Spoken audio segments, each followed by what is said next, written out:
Got a Big Mama's pickled sausage today for my road trip back home.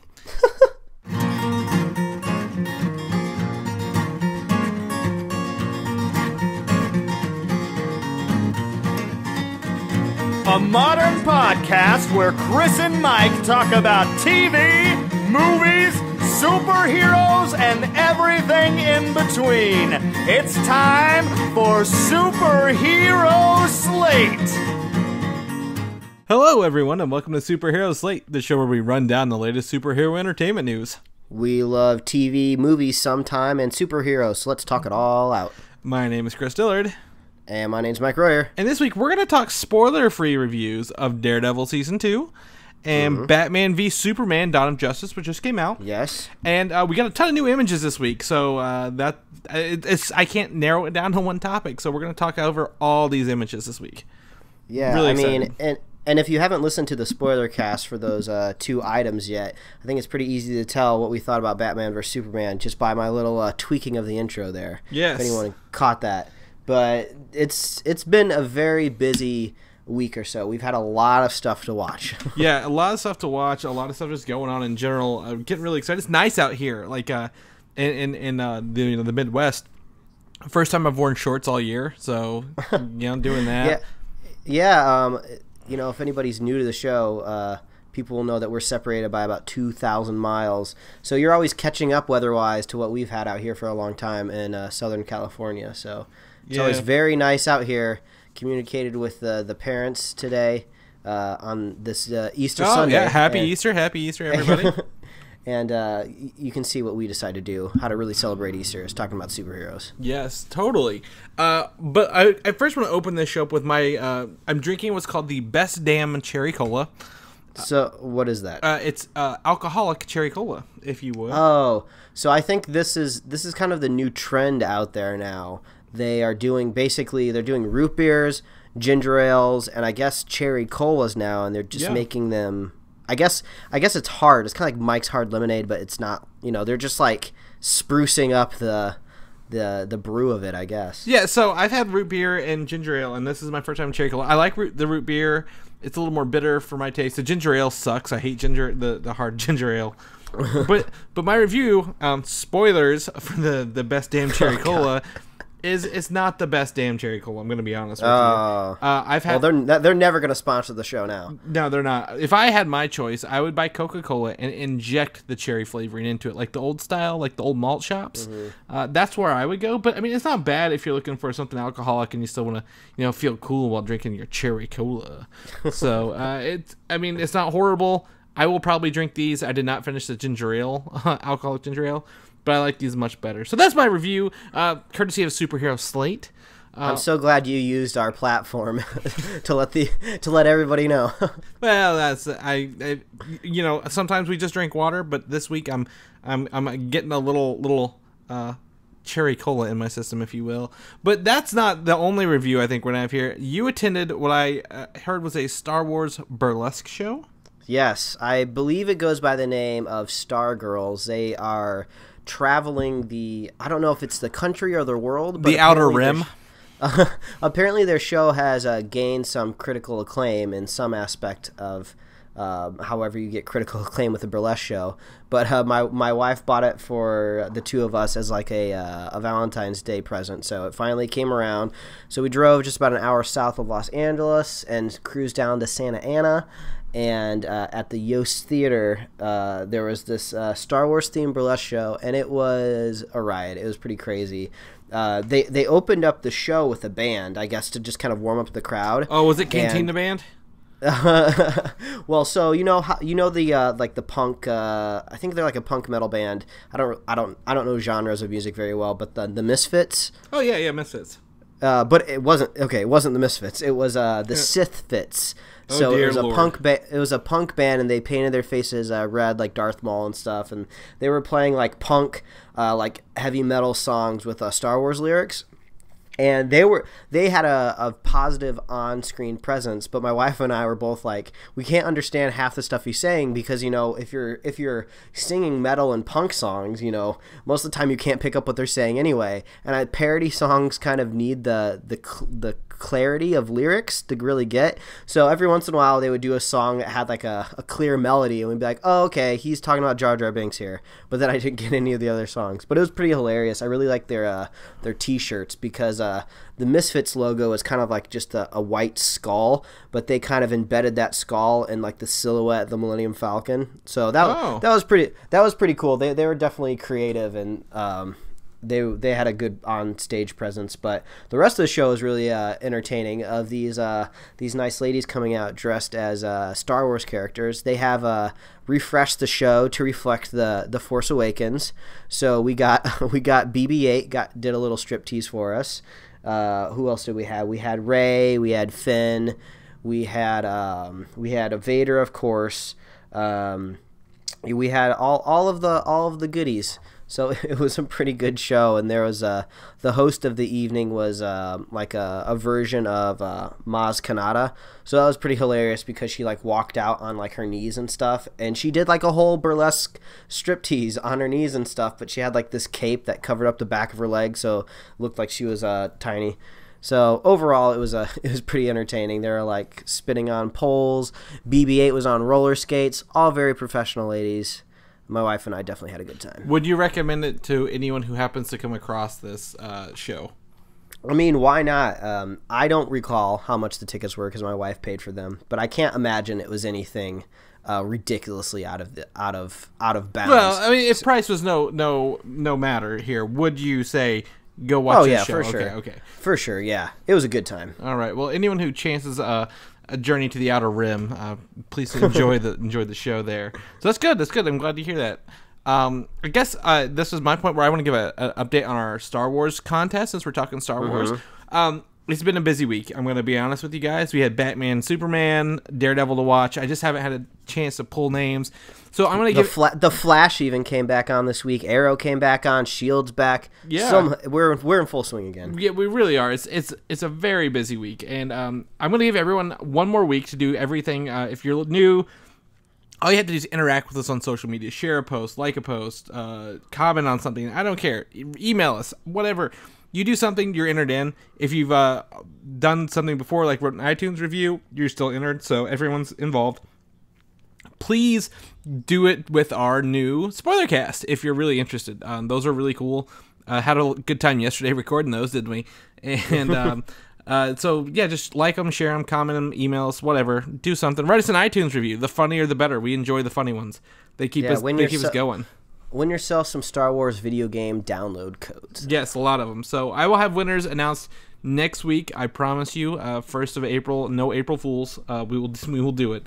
So that's it for that. Do you have anything else, Mike? Before we hop on in? No, I think I'm ready to roll into it. We got some cool stuff, and my favorite stuff we're going to talk about is we have a couple rumors. Rumors are always fun. I love talking about rumors. Most of the time, there's a little bit of truth to them, I want to say. Like, always very little. So they usually don't come out of the blue, out of the thin air. And that's why it's fun talking about those. So I can't wait to get to those later in the show. Yes. But first off, let's start with what everyone's coming here for.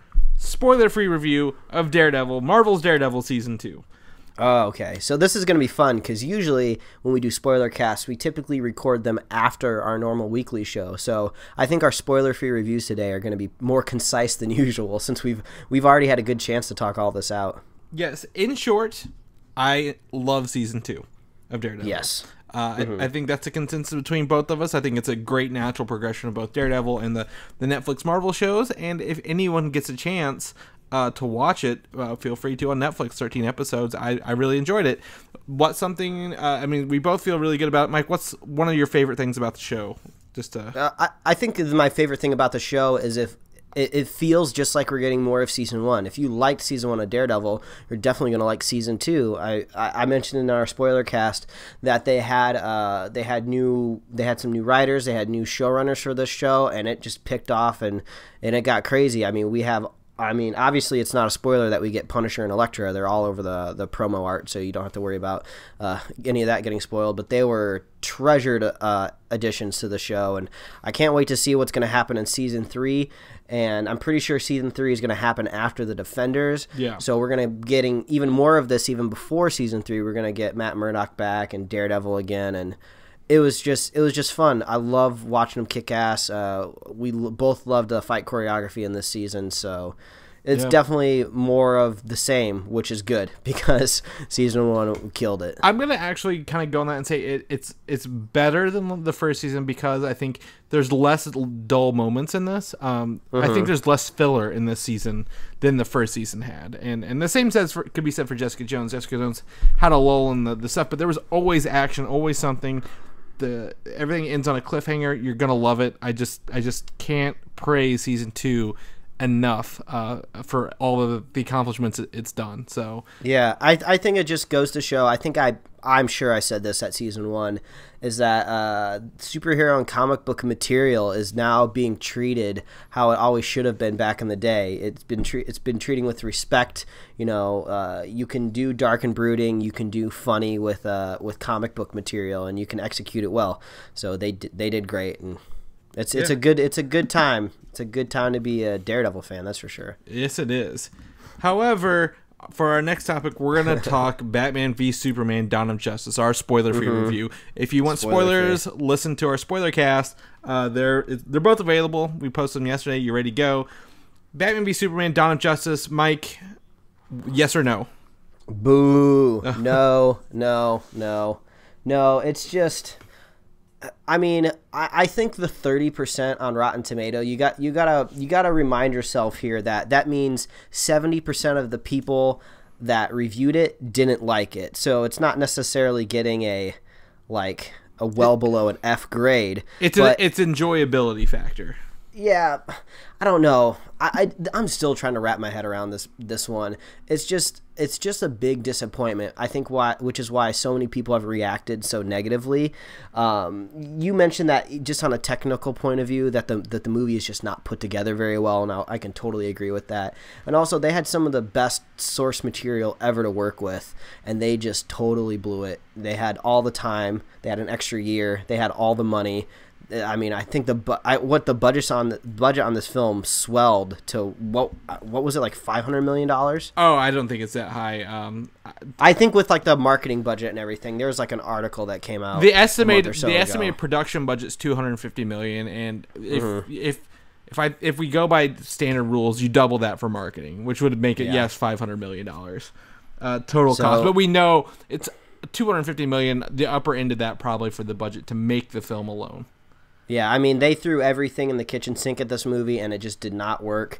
And I think the best thing to say is it's from the same writer and director as Man of Steel. So basically, pour it over your reviews from Man of Steel to this movie. So that's just kind of how it goes. So I'm in the same boat. I agree with Mike. It's nothing I would tell anyone to go to. And an example I'd use, I went home for Easter today, not that far away. My dad, the first thing he did, my dad asked me, he's like, "Well, what do you think of it?" I'm like, I'd avoid it like the plague, honestly. And he said he saw the same thing on the news that morning. The news reported that, you know, it was just not very well done. Like, it may be a beautiful film, but it's just a 2.5 hour trailer for Justice League. And that's a lot of people are saying. And I agree with that. I think that's an oversimplification, but yes, very much so. However, that does not stop the wheels from spinning because it has made $424 million worldwide this first weekend. I mean, this movie is definitely gonna make money. But it's a juggernaut for, I think, the wrong reasons. So yeah, but I mean, I think that the saddest thing is when we can look at a movie and we can't even tell people to go see it, you know, because like Fantastic Four. It's an easy no. But I mean, like the Thor movies, I mean, at least you say go see those, you'll have a good time. It's a decent addition. It's not the best superhero movie for Thor. You know, those are usually dogged on the most over at Marvel, but at least we tell people to go see them. But we can't even tell people to go see Dawn of Justice. I mean, that's bad.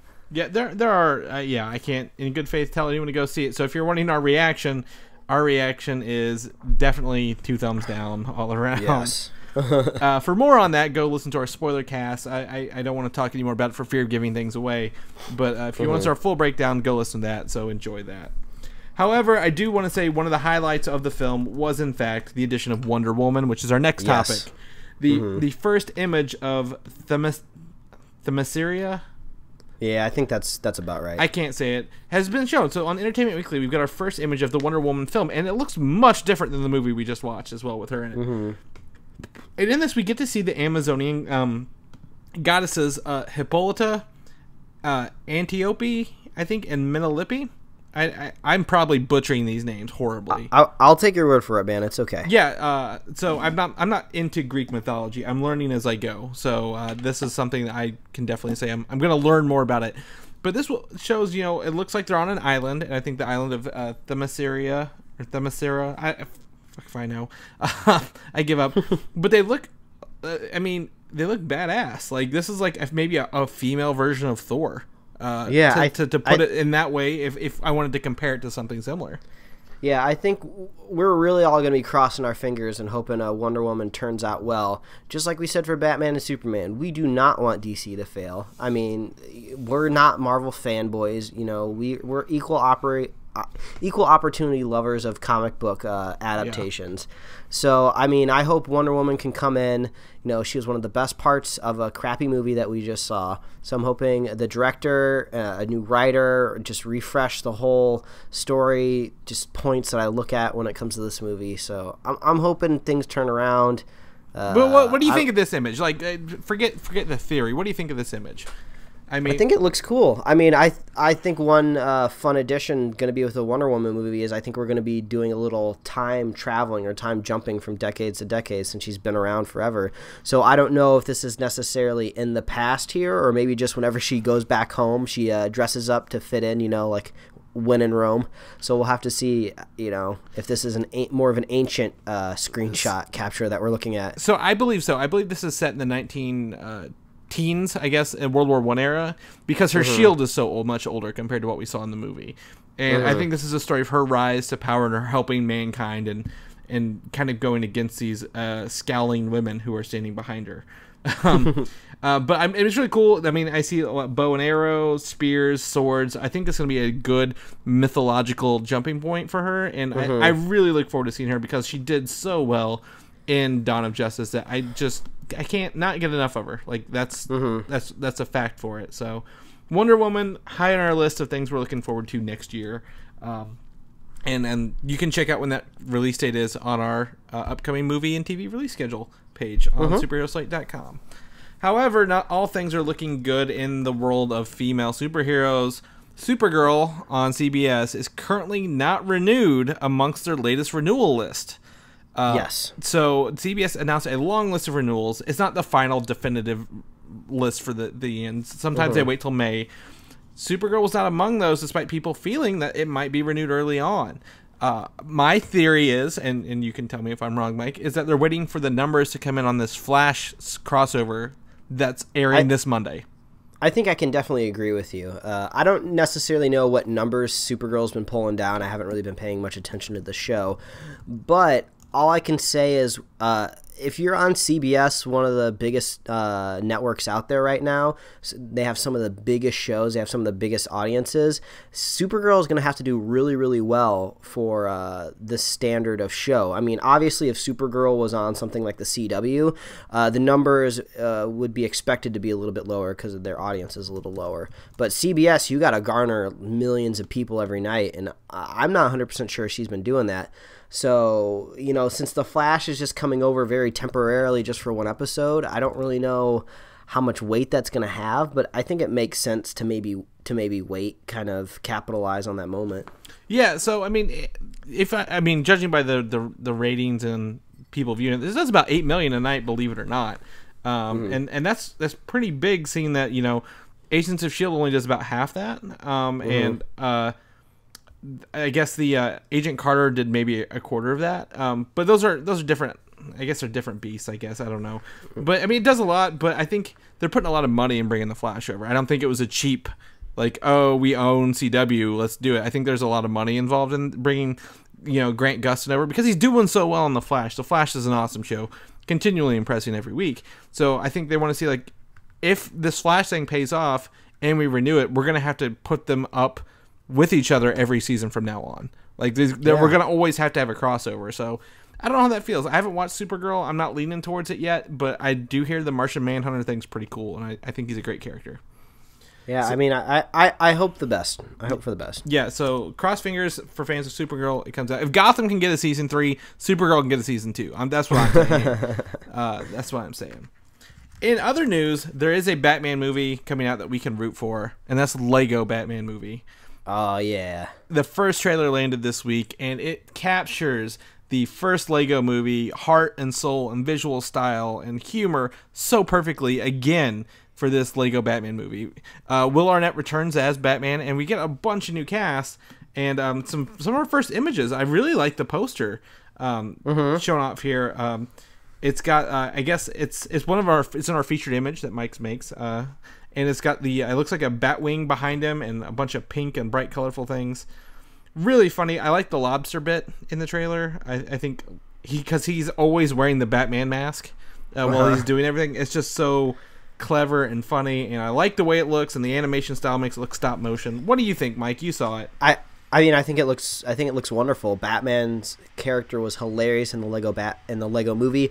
We all were not expecting the Lego movie to be as charming and amazing as it was. I think this is going to be more of the same. You know, they don't have to have like a rigid structure when you're doing things with Lego. It's like the perfect parody platform. So I'm totally looking forward to it. Maybe there'll be some like little subtle jabs at like other superhero movies. Deadpool did a great job at making fun of the landscape out there. So maybe a Lego Batman will have a little bit of a chance. But I totally want to see this on opening weekend. Yeah, I agree. I didn't buy into the Lego movie the first time when it came out. I'm like, no, that's for kids. That's not for me. The stop motion didn't look good. And then I saw it, and I'm like, damn it, you hooked me. And I really like it. I'm really excited to see where this one goes as well, because like it's hard to keep that humor up, and I think this was built for kids, and we haven't had a Batman movie for kids in a very long time. And I really hope to see it do this, and maybe it's a sequel to the first movie, maybe it's a standalone. I don't really know how it maybe ties into the larger Lego world, because they are coming out with the Lego movie sequel. And they managed to squeeze this in first, so that's really awesome. Really excited to see that. On the flip note, since that's a new Batman movie, let's talk about the new Marvel TV show coming out, Marvel's Most Wanted. Are you excited for this? I don't know. I mean, on the last episode of Agents of S.H.I.E.L.D., it seemed like they had kind of set up the show in a bit of a way. Yes. But they didn't exactly leave us on like a cliffhanger to necessarily get us excited for this show. We'll just have to see. I mean, I don't think was Bobby is Mockingbird, right, in Agents of S.H.I.E.L.D.? Yeah. Bobby Morse is Mockingbird, and Hunter Nick Lance is Hunter Blood, or Nick Blood is Hunter Lance. Yeah, I mean, like Bobby and Hunter, I don't think they're the most engaging characters on television right now. So I don't know how excited I am to watch them in a TV show together. But maybe if they bring in some other cast that, elevates the story, it just seems like we're going to get more an offshoot of just S.H.I.E.L.D. agents, Agent Carter is really, really cool because it's based on an individual woman, and it's set in a different time period at the very beginning of S.H.I.E.L.D. So this just seems to be, I don't know. I'm going to have to just wait and see, but I'm not particularly at the edge of my seat waiting for the premiere, Yeah, so we first have our first potential logo, essentially, is some of the news today. And it looks okay. I think it's going to get tweaked. All Marvel logos usually get tweaked before released. But the biggest thing going forward is they're not S.H.I.E.L.D. agents anymore. And that should be really noted, that S.H.I.E.L.D. has to disavow them. And that's why they go away. So they're not going to be S.H.I.E.L.D. agents going forward for this show. I don't know how they're going to work it out. I don't know any of that stuff. But they filmed the pilot and done that. But they've added one actor I'm really interested in, Oded Fehr. He was in The Mummy and some of the Resident Evil films. And I really enjoy him. I haven't seen him in a while. I really enjoyed him when he was in those movies, such as The Mummy and Resident Evil. He was he was a standout part because he's kind of a badass, and I really enjoyed him. So he's been added to the cast, and so has Fernanda, Andrade, She's from, I think, a movie called The Devil Inside. I don't know. I don't watch it. Never seen her before. But Oded Fehr is an interesting thing. I think they're throwing some bigger names, some people who want to be in the Marvel Universe but don't want to commit to the long haul, are diving into this TV world. And I think they're good. Like you said, they need to add other characters to this Most Wanted to make it stand out. And I think that's a good step in the right direction for me. Have you seen Oded Fehr? Do you remember him from the shows? I mean, not particularly. I think I'm definitely going to have to see a trailer for this show to really kind of get the feel of where they're going. Just because, like, I'm getting all the secret agent-y stuff that I want in S.H.I.E.L.D. right now, so I'm interested in what angle they're going to hit with this. Yeah, definitely. We'll keep you guys posted on that stuff, whatever that news may be. But that brings us to our first big rumor of the week. And this is something a bomb that kind of dropped out of nowhere. Someone wants to make Captain Britain into a viable property. Okay. Captain Britain is a Marvel property, and to me, the Captain Britain I know, it's not just, Britain made a Captain America, like their own Captain America. He is there's one in every world, and they control the dimensions, like they keep balance in the dimensions of like multiple dimensions in the Marvel comics, and he's got a lot of power and strength, and his sister is technically Psylocke in the comic books as well. There's a lot of... He's been a while, and it's very confusing and convoluted. However, we have an image of a Captain Britain suit from a tweet from Sierra McAvoy. She's a concept artist, a drawer, poster. Marvel has hired her to do some stuff, but come to find out, it's not Marvel. It's two producers, a producing company owned by Chris Lark, and the other co-producers... Eleni Larchanidou? I don't know how to pronounce that. So, Chris and Ellie, the company's taking a demo reel to Marvel or Fox to make Captain Britain a property thing. And this is part of that kind of concept art, that demo reel, that pitch they're working on this year to take it to them next year. Maybe they feel like this is a character that probably never would have seen the light of day, so maybe they're just like, maybe we can just kind of go in with the pitch, and maybe they'll just let us take Captain Britain for a stroll. Well, I think the thing is, like, if they're not just like, hey, let's do Captain Britain and then like work out the details later. I think they're really passionate about this character, and they're working on it really, really well beforehand before they do it. And I guess, a lot of people are like, Marvel's making Captain Britain. That's not the case. They may turn it down. We don't know. I don't know where Captain Britain would fit into the larger Marvel universe. Do you see him as like what, a movie, a Netflix show? Like where do you see him at? I don't know. I don't really see him anywhere, honestly. He just seems to be a character that just is not going to mesh with what we have already. So I don't particularly see why we need him. I'm not saying he's a bad character, but just because he's not bad doesn't mean he needs to be put in the MCU. Yeah, so I think if they do this, and I don't know where it would fit either.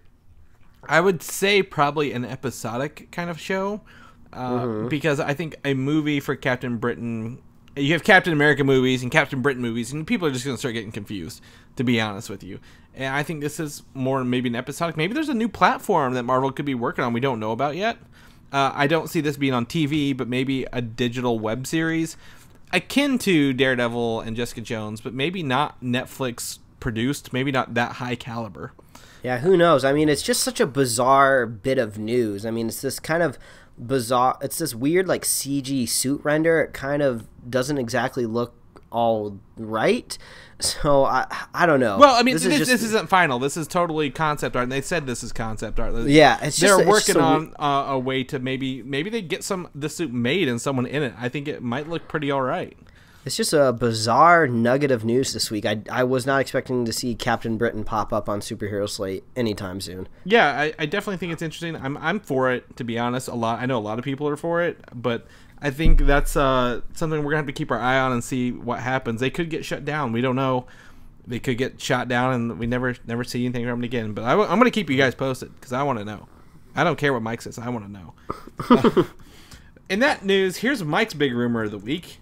Captain Marvel, the film, which is coming out in 2018, the same year as Infinity War Part 1, has some rumor. Mike, let's lay this on me, what you sent over to me. I want this to be your bit of news. Yeah, so this is a little bit of a hot tip. They're saying that Doctor Strange, Ant-Man, and Black Panther could possibly appear in Captain Marvel's film. Yeah, so that's a huge claim / rumor to make this early on for that movie. We've heard a lot of... We know that Guardians of the Galaxy is filming, right? They always film about 13, 14 months ahead of release. So they're working on that. We've heard a lot of Thor the Dark World rumors because they got to start filming that this summer. But we've not heard any Spider-Man rumors for that script, which is intriguing because that comes out in the middle of those two movies. But I think this is the right time to start hearing Captain Marvel movies. And I think having those three in that movie would be an interesting choice, but maybe a good call. What do you think? Which one of those do you think would make the most sense in there? I mean, I almost think that, I don't know how this rumor came down the line. I don't know if they've just heard, oh, these characters will appear on film in the movie. I mean, it could be almost just a little bit of a glimpse of them. I mean, technically, Peggy Carter was in Ant-Man, but she was just at the very beginning. So maybe we're just looking at small little cameos. But I don't think it would be a bad idea to necessarily kind of reveal a new character in a movie with a little bit of a team up, possibly. So, maybe Captain Marvel ends up fighting a bad guy and Black Panther jumps in to help her out or something like that. And then maybe Doctor Strange is just in a coffee shop. I don't know. So I don't necessarily think that this is going to be a four-way Marvel character movie. But yeah, maybe they just kind of like pop up to say, hey, what's up, girl? But which one would you put in there if it was a team up movie? I think I just want more Doctor Strange any way I can get him, so I'm just going to say Doctor Strange. Yeah, I think this is, if I was to say there's a reason that two of these characters make sense but one does not. Doctor Strange and Black Panther have their own films before Captain Marvel. And they do not have a sequel on the horizon. But Ant-Man does that year already. So I don't see Ant-Man being in this movie as much, but he's the closest to S.H.I.E.L.D. than the other two are as of right now. I mean, technically, can't you just say that Ant-Man is in every movie and no one can prove it because he's just really tiny? So well, then I'd say no because you can't prove it. Maybe that's just going to be like a CG Easter egg going through the next Marvel movies. It's just like, you never knew that Ant-Man was there all along. He was just tiny. That's cheap. No, I like it. That's so cheap. But of these, I mean, Captain Marvel, I think... The way I think Marvel may be looking at it is, more characters equal a better film. That's why we've heard Thor and Hulk are teaming up in their movie to give us a better story. Doctor Strange and Black Panther don't really have much of a team up. I don't know. I don't know what I feel about this, but it's that's a bizarre okay. rumor, that's for sure. But that's okay. Totally rumor. But I would like to see Doctor Strange and Black Panther before I saw Ant-Man in these movies. So.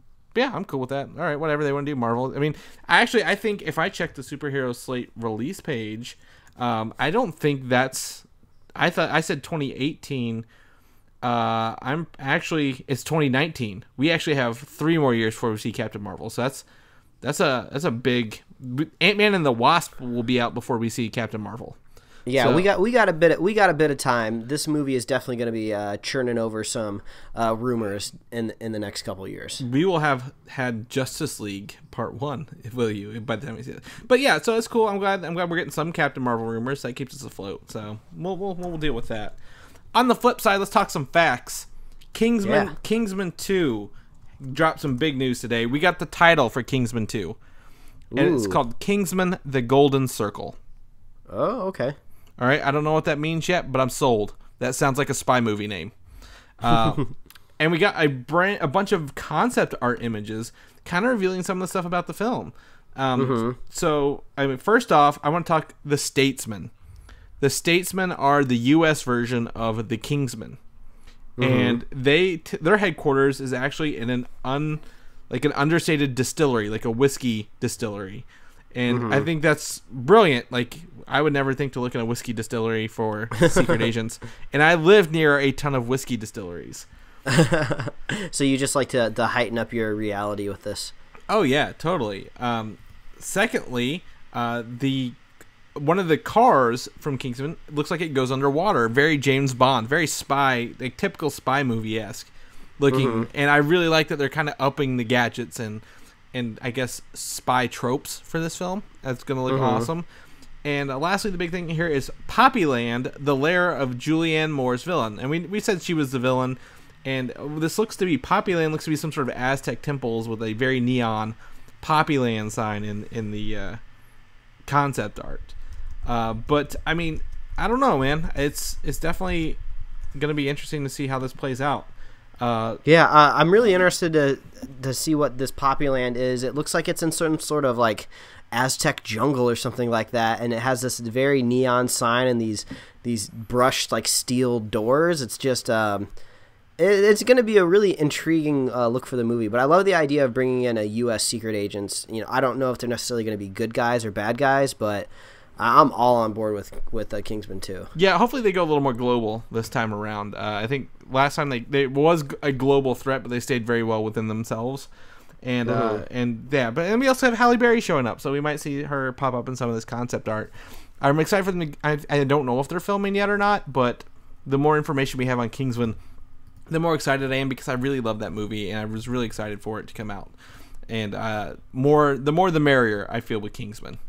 So, on that note, here's some more images we got. Guess what? X-Men Apocalypse is dropping some stuff on us, because that movie is coming out sooner than later. Don't forget, it's May 27th. The first Empire magazine cover is out, and it looks awesome. This looks fantastic. It's Apocalypse and his 4 horsemen, Storm, Magneto, Archangel, and Psylocke, in the X-Mansion. Looks like Cerebro burning around him. Very menacing, very destructive. We've seen so much from Apocalypse already, because I mean the movie obviously is coming out soon.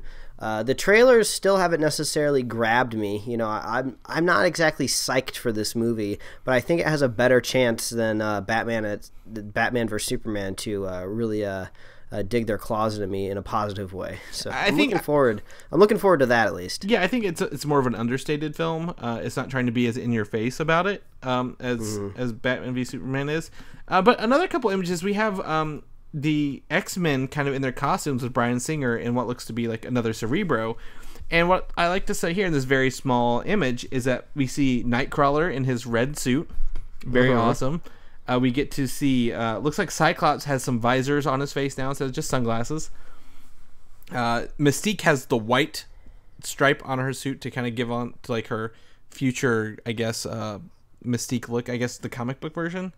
And what really bothers me about this image that's been officially released is Storm is here in her new Storm looking outfit, like, because she's got the wings and stuff under it, like in it, but we never see Storm actually become a good guy in any of the trailers. We're still alluding to her being in Apocalypse's control. So I don't know. I mean, what do you think? I mean, I really like that they're adding these costumes in, but why are none of these in any of the images and promo materials we've seen so far?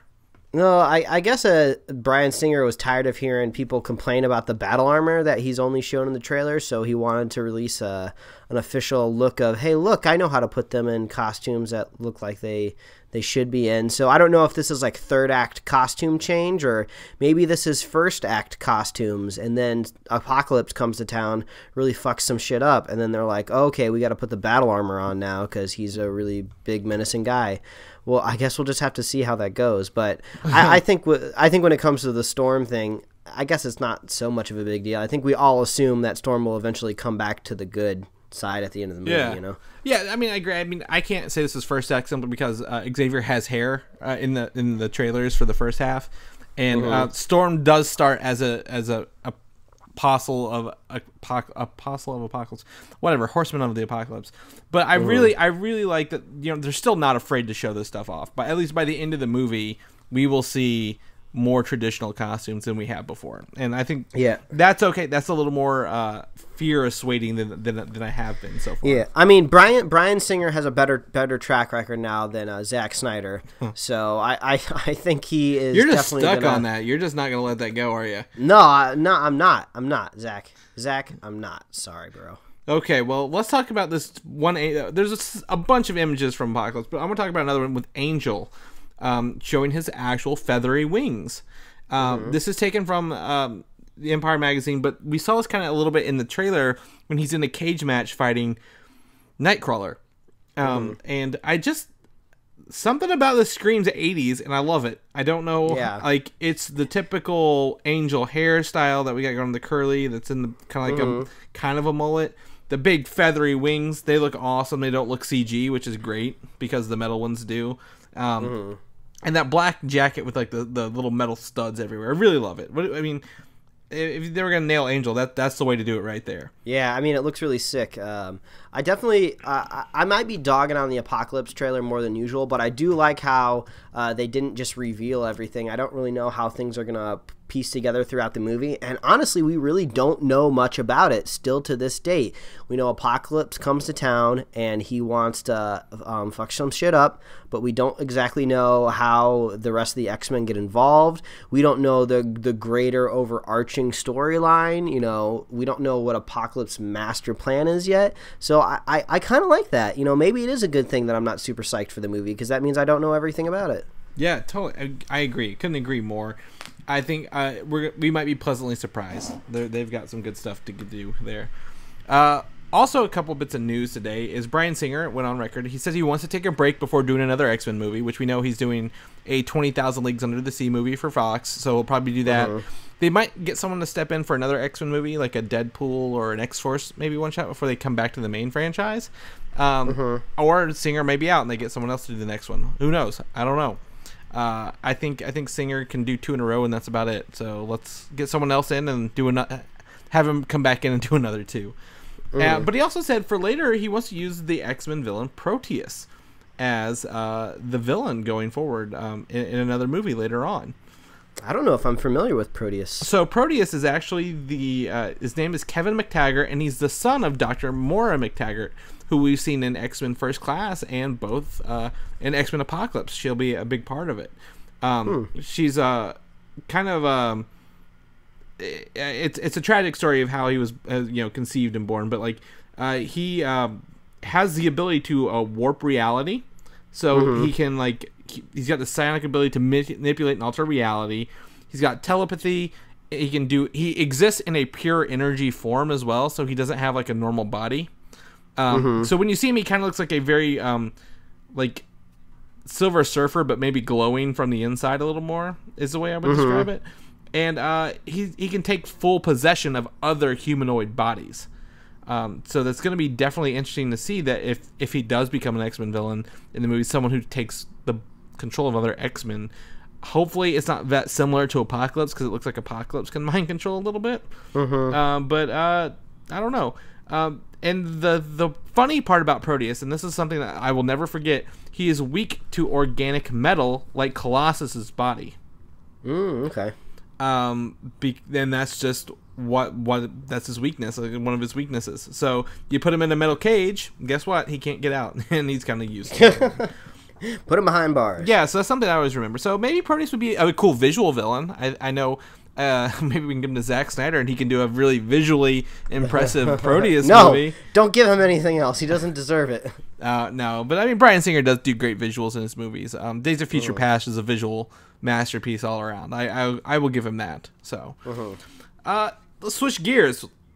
Video game movies. One of our things that we kind of are afraid of occasionally. Tomb Raider is coming back. They're working on a Tomb Raider reboot. No Angelina Jolie as Lara Croft. Instead, they're approached Daisy Ridley to star as Lara Croft. I mean, that would be a pretty crazy combination. Tomb Raider was always kind of lucky when it came to adapting it for the big screen, because it doesn't have some of the pitfalls that most video game material does. She's basically like a female Indiana Jones. Yeah. So basically you kind of just make a female Indiana Jones movie. So I think that I wouldn't be too worried about rebooting the Tomb Raider franchise. I think it's a good idea. As for Daisy Ridley, I think that would be super cool. But I also think it would be a good idea to maybe look at the voice actress that currently voices Laura Croft in the new series of games. I don't remember her name off the top of my head, but she's definitely she's like a normal actress. She's in some TV shows. I want to say maybe Grey's Anatomy, and I think she was in a couple episodes of Californication, if I can remember right. But she's definitely, I think it would be really cool. It would definitely connect the game lore to the movie lore a little bit. I think that would be cool too.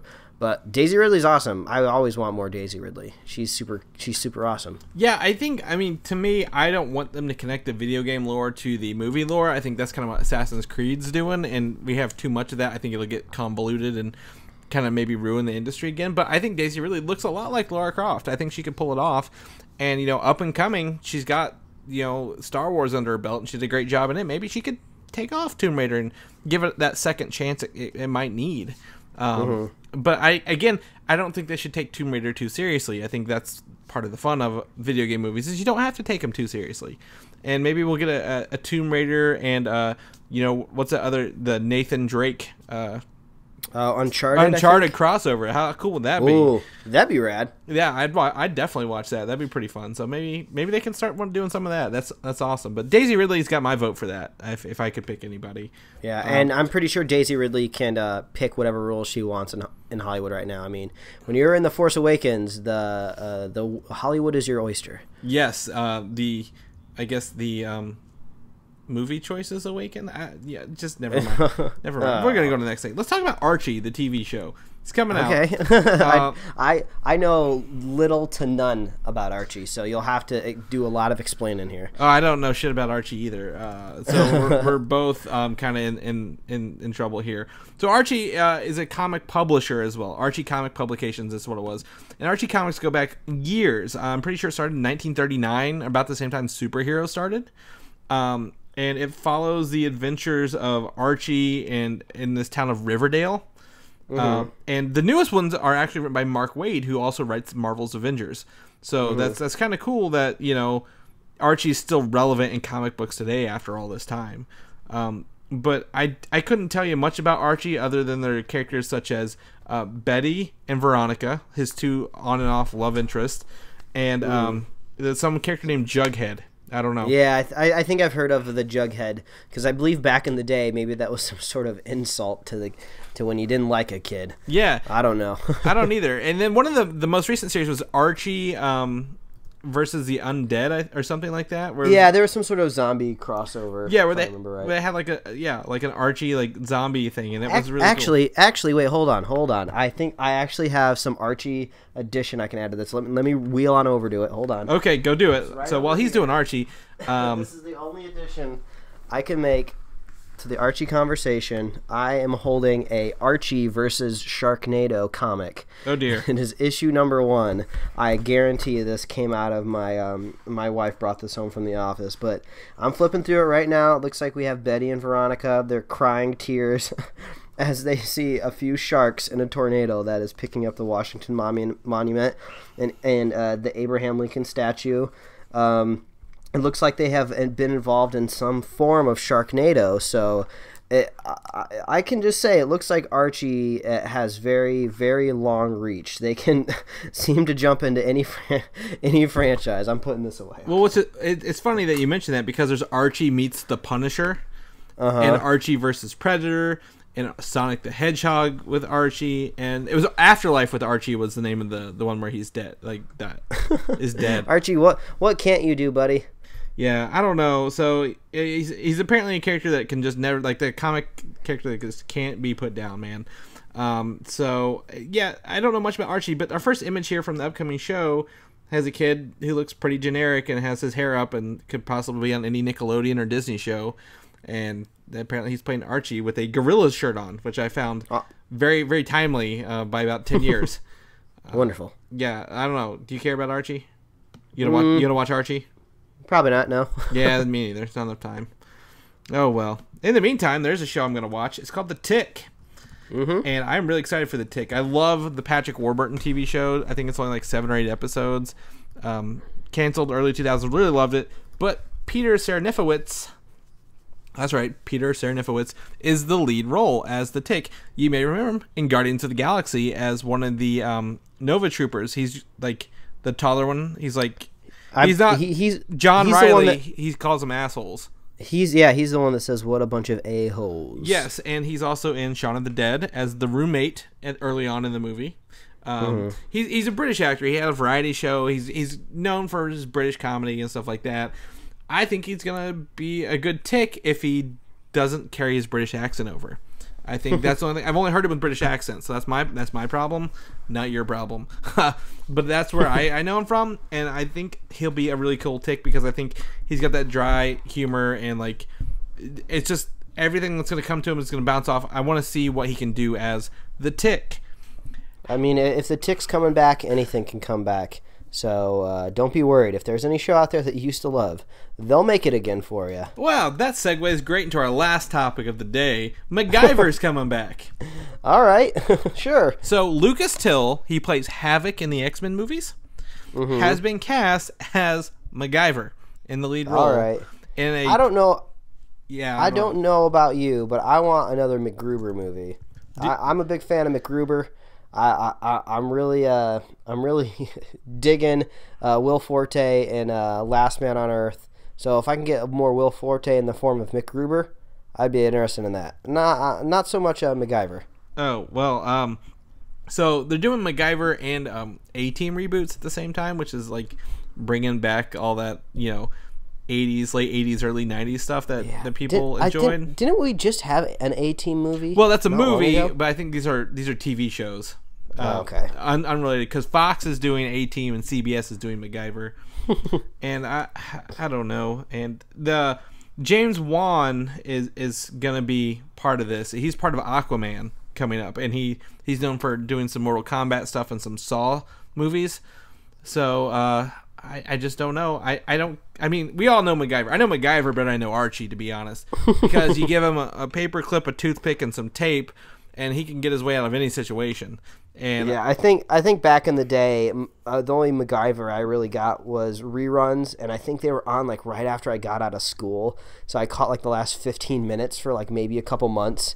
So yeah, MacGyver, I don't really hold that source material too dearly. So yeah, I'm not in that one. So to me, I think they can do it better and maybe make it like more of like a Sherlock kind of show, where instead of like being deductive, he's like seeing things that he can use to get out of really, really interesting situations. And maybe a season is good, but I don't think 2 or more is going to be great in American television, because it's just a lot of episodes of the same thing over and over again, to be honest with you. Well, we'll wait and see. Yeah, but that's it for the news this week. I mean, we got a lot of ups, a lot of downs this week. We're all over the place, but that's our third show for the weekend. I got nothing else. I'm out of news. It's been a week. We've been busy, man, and I'm sure people got plenty of other things that they got to listen to this week, like our spoiler casts. Yeah, they are great. Both of them: Marvel Daredevil season 2 and Batman v Superman: Dawn of Justice. Listen to them, subscribe to them, do our things. But in the meantime, Mike, if people want to follow you and your trips to burlesque shows, wink, wink, where can they follow you at? Well, they can follow me at Mike Royer Design on Twitter and Instagram. And as always, you can read my webcomics at pickledcomics.com. Chris, people like to hear that you're getting better weather out there in the Midwest. I can't even talk anymore. I got to go dye some Easter eggs, I think.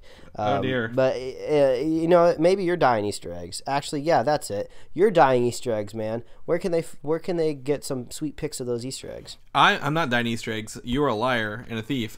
But you can follow me on Twitter at Valdan, VALDAN, and see the picture of the best damn cherry cola that I just took before I reviewed it. And you can find my stuff on comicui.com. I'm working to write some more stuff on there, but I've got some big stuff coming my way personally that I want to look at. So yeah, either way, comicui.com, get ready to see some more traffic on there and all that fun stuff. But anyways, if they're following us and they want to win some Star Wars video game codes next week, woo! Where can they interact with us at, Mike? Well, as always, please visit superheroslate.com. That is the best place to get all of the links to all the places that we host a show. And also, you can check out our show notes. You can follow along and check out these images and links that we've been talking about. So you can find us on iTunes, YouTube, SoundCloud, Stitcher, Tumblr, email, Facebook, Twitter. if you're a fan of the show, head on over to iTunes and leave us a review. And if you're a super fan, just share the show with a friend. So that is the call to arms for Superhero Slate. I hope everybody had a good week. It was a busy week, and it's time for me to get my Easter ham on, I think. Yes, I don't have Easter ham, but I got some Easter hot dogs. Does that count? That's close enough, man. There's probably ham in there somewhere. We'll find it. So, all right. Well, thanks again, guys. We'll see you next week. See you in the next one. Bye, everybody. Bye. Thanks for listening, and don't forget to subscribe.